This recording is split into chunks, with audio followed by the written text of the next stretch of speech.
बहुत ज़्यादा तनाव होता है, तो अभी गीत हम सुन रहे थे कि गम और खुशी में फ़र्क भी वो लोग नहीं कर पाते हैं। तो स्ट्रेस की बात अगर हम करते हैं तो डॉक्टर साहब, जो विकार हैं उन सब विकारों के मूल में कहीं ना कहीं स्ट्रेस, तनाव, ये चीज़ें रहती हैं, तनाव। तो हम ये जानना चाहेंगे कि अभी कुछ देर पहले हमने बात की थी, जो आपने कहा था स्टूडेंट्स हैं, जो टीनेजर्स हैं, उन पर जो दबाव रहता है, मानसिक जो एक स्ट्रेस में रहते हैं, बहुत सारी चीज़ें उनके जीवन को प्रभावित कर रही हैं। तो उस बात को आप और विस्तार से बताएं।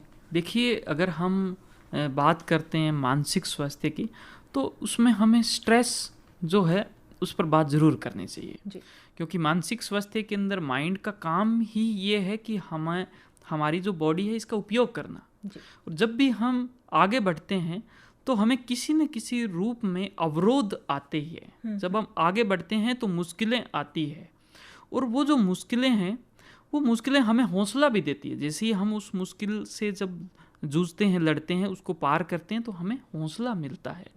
लेकिन हम उस चीज़ को, उस दबाव को अगर थोड़ा सा महसूस करें, इस रूप में महसूस करें कि वो दबाव हमें ना दबाए, उस दबाव की वजह से हम और मजबूत होते जाएं, हम अपने आप में सुधार करते जाएं। हर रोज़ हम अपने आप के अंदर कुछ सुधार करें और उस दबाव को दबाने के लिए हम तैयार होते रहें।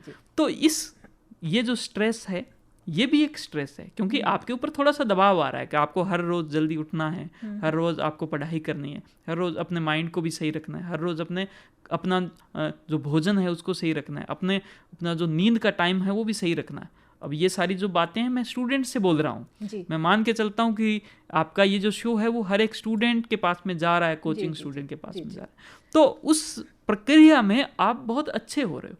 आप सिर्फ और सिर्फ कोई IAS या फिर RS की तैयारी नहीं कर रहे, आप अपने आप को डेवलप कर रहे हो कि आप उस लेवल पर बन रहे हो, आप इतने अच्छे बन रहे हो, अपने आप पर आपका कंट्रोल आ रहा है। अगर ये जो दबाव है जो आपके ऊपर आज अपने आप को अच्छा बनने के दौरान आ रहा है, ये अगर एक सीमा से ऊपर चला जाएगा तो ये अच्छी स्ट्रेस नहीं रहेगी। जब तक ये अच्छी स्ट्रेस है, इसको हम यू स्ट्रेस कहेंगे, यू स्ट्रेस। और जब ये अच्छी स्ट्रेस नहीं रहेगी तो इसको हम डिस्ट्रेस कहेंगे। और ये जो डिस्ट्रेस है, ये डिस्ट्रेस बहुत सारी जो विकार है उसको पैदा करती है, जिसके अंदर आप अपने जो टाइम है, आपका जो टाइम है उसका मैनेजमेंट ढंग से नहीं करने लग जाओगे। ये सबसे पहला उनके सामने दिक्कत आने लग जाती है। यानी एक अनुशासित जीवन जो जीना इसमें ज़रूरी हो जाता है। ज़रूरी। तो उसके बाद में आपको मुश्किल लगने लग जाती है अपनी पढ़ाई। आपको लगने लग जाता है कि पहले तो मैं इतना पढ़ता था, शौक से पढ़ता था, अच्छा लगता था पढ़ना, अब मुझे मुश्किल लगने लग जाएगा। और उसके बाद में एक टाइम ऐसा आएगा कि आप अपनी किताबों से, अपनी पढ़ाई से, अपनी कोचिंग से, अपने उस लक्ष्य से नफरत करने लग जाओगे।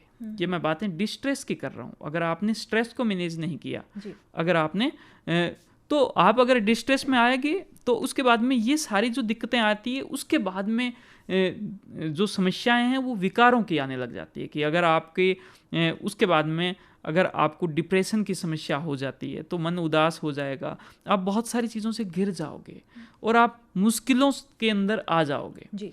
तो इसका जो पूरा जो एक सॉल्यूशन है, इसके साथ में अगर हम एंजाइटी की बात करें, मन में बहुत सारे विचार आने लग गए कि मैं कितने टाइम से यहाँ पर कोचिंग कर रहा हूँ, मुझे 5 साल हो गए, मुझे 7 साल हो गए, मेरे जो परिवार के जो लोग हैं वो बहुत ही ख़राब स्थिति के अंदर है, आर्थिक तौर पर और सारी चीज़ों से, और इन सब चीज़ों से मुझे फ़र्क नहीं पड़ रहा, मैं ऐसा निर्दयी इंसान कैसे हो सकता हूँ।